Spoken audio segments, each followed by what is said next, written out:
were given the opportunity, which didn't quite fall our way, to look at expanding into a staging business when Jan's decided to divest themselves of the engineering group. When Paul decided to sell it, and we ended up being unsuccessful in our bid to buy the company, we were very fortunate that a number of the staff from that organisation decided that rather than follow the sale, they'd like to try and do something fresh, which we welcomed. After I resigned from Jan's, I sort of sat around and felt sorry for myself for a while.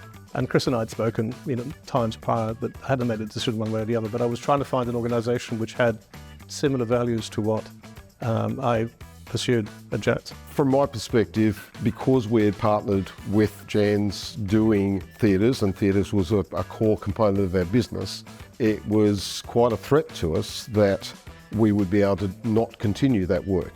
The competitor that bought the business had a value proposition that he wanted to do the entire package, so there wasn't a space then for us to do half and someone else to do half. It was either we did everything or he did everything. You really want to listen to what people have to say to you, particularly clients, so you can kind of decode what's necessary, but also listen to your engineers in terms of what's wise and what's not, and really shouldn't do this and all that. I see my role as basically a go-between between the client and the organisation, trying to encapsulate the problem, bring it back and discuss it with my peers to say this is what they want to do.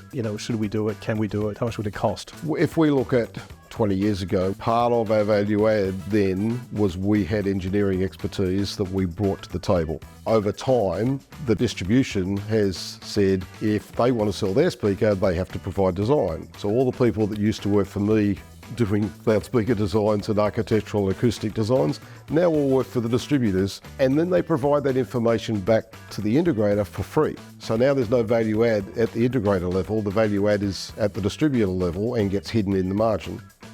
But what that does for me is removes my competitive advantage. So rather than compete with 20 people putting the same sound system into the venue and having the cost pressures, we're looking to reinvent ourselves, and one of the spaces we can do that is in venue engineering. AVL have got a very good reputation in the industry, there's no question about that at all, and that shines through the longevity of the company, and also it's an ethical company. And in engineering that sits well, because if you're doing machines designed for quality, reliability, safe, which is everything, you want to have that ethical construct, because you just can't afford short-term or long-term to put anything else but that.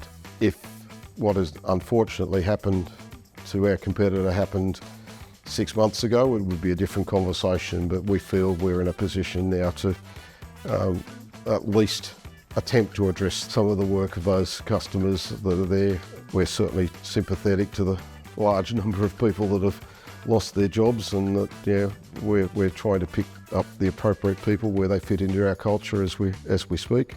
We don't want to be wholesale trying to grab everything, because that would be foolish, but we think we're in a pretty good position to pick up selected jobs and help customers to achieve what they've been trying to achieve.